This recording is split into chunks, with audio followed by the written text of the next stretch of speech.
Première vidéo du gymnaste expert.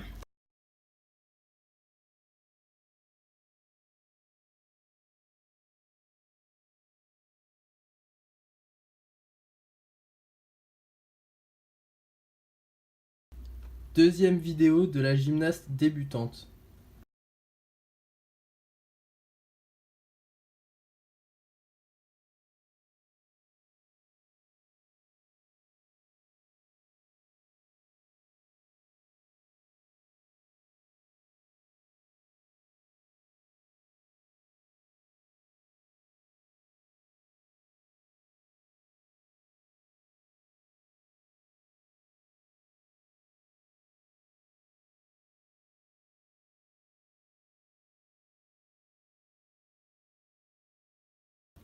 Première phase, la phase de pré-appel.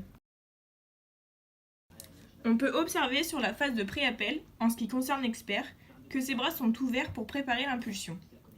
On voit aussi que son pré-appel est long, rasant et en avant du centre de gravité.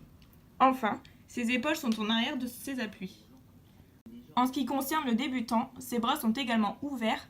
En revanche, ses appuis sont en arrière du centre de gravité et ses épaules sont en avant du centre de gravité. Cela est dû à une mauvaise course d'élan qui débouche sur une vitesse finale non optimale et un piétinement sur les dernières foulées, contrairement à l'expert qui a une course d'élan progressive pour arriver au moment du pré-appel avec une vitesse optimale. Deuxième phase, la phase d'impulsion et de montée. On peut observer lors de cette phase que l'expert a les bras aux oreilles étendus. Ses jambes sont tendues à l'impact au sol.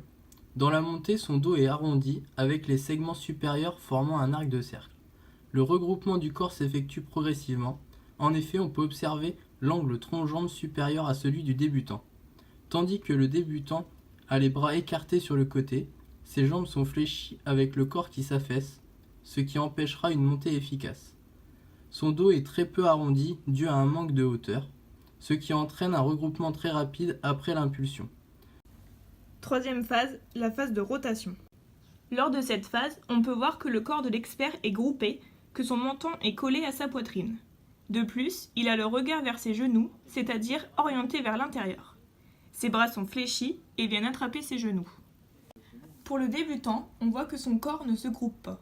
En effet, l'angle tronc-jambe de cette gymnaste est de 78 degrés, contrairement à l'expert qui est de 44 degrés. Sa tête est tirée vers l'arrière, ce qui provoque un regard orienté vers l'extérieur. Ses bras sont tendus et viennent toucher ses cuisses. Quatrième phase, la phase de réception.